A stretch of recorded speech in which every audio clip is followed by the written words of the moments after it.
When I was little, I watched the movie Pinocchio. There was a little cricket guy named Jiminy Cricket who came on the screen. He wore a top hat and a coat and carried a cane, and at various times in the story, he would talk right to those of us watching the movie. He'd say things like, "One night a long time ago, my travels took me to," and he'd say, "Of course, I'm just a cricket singing my way from hearth to hearth, but let me tell you what made me change my mind." Now as a grown-up, I know that the fancy word for this little cricket guy is a narrator. You know all about narrators because when you acted out your stories, you decided to take parts, to read aloud in the role of the character. There are some words that none of the obvious characters say. That's usually the narrator's part. I'm telling you this because if you read a ton of fairy tales, you quickly realize that many of them have a Jiminy Cricket character in them. A narrator who comes on the stage and makes a little speech to the readers. Listen to the start of these stories and you'll hear the narrator, and then you'll hear when the actual story gets started. Listen to this part of Prince Cinders by Babette Cole. Prince Cinders was not much of a prince. He was a small, spotty, scruffy, and skinny. He had 3 big, hairy brothers who always teased him about his looks. Then the narrator stops saying his lines, and the small moment takes over. One Saturday night, when he was washing the socks, a dirty fairy fell down the chimney. Or here's another from Cinderella by Frances Minters.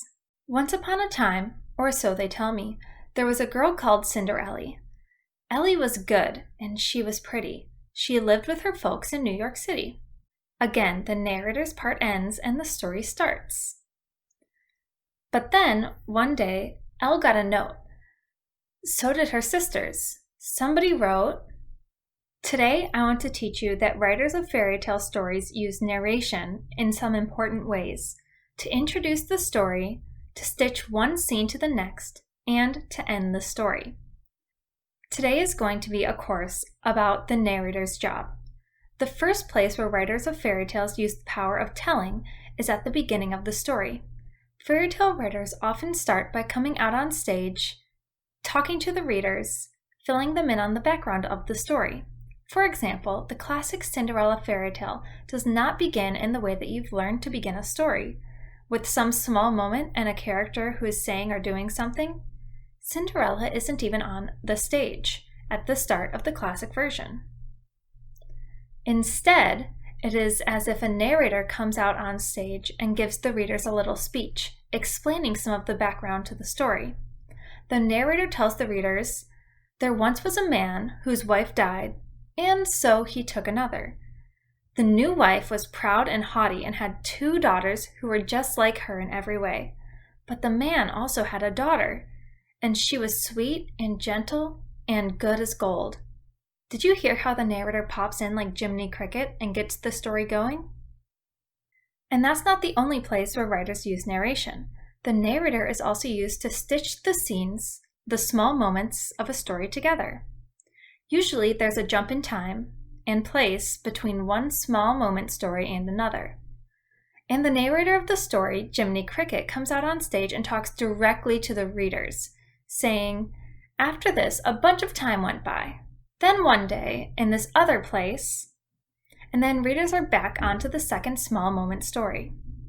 In fairy tales, the narrator often uses fancier words to stitch the scenes together.